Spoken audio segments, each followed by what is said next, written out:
All right, I'll give you one guess as to what today's video is about. And it's not tennis with Mrs. Doll. We'll save that for another video.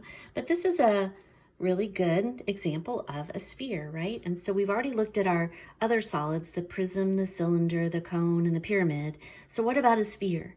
Well, we're going to informally discover both the surface area and volume formulas for a sphere. And I'm going to start with surface area.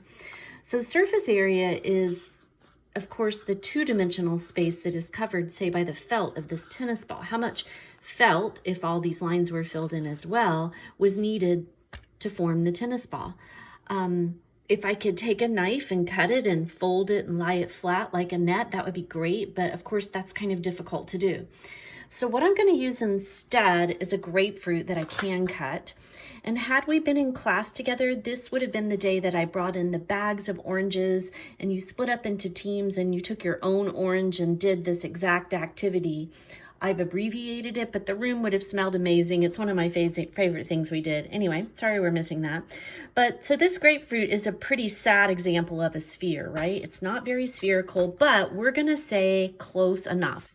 So what I did was I took the grapefruit and on a piece of paper, I traced around the grapefruit. And I can't hold my phone. Let's try this.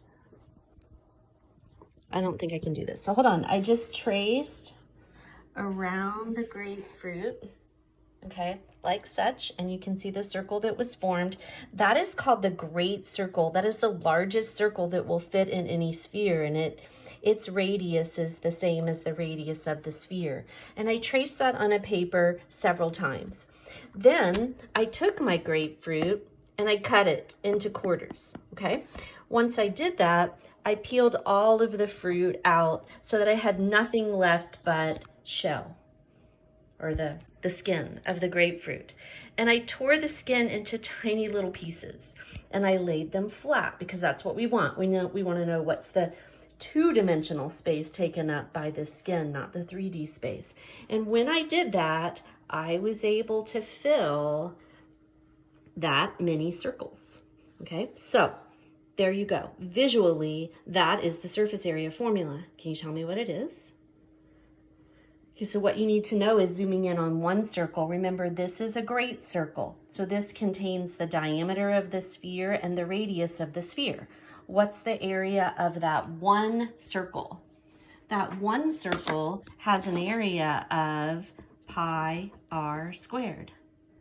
But so does that one, and that one, and that one.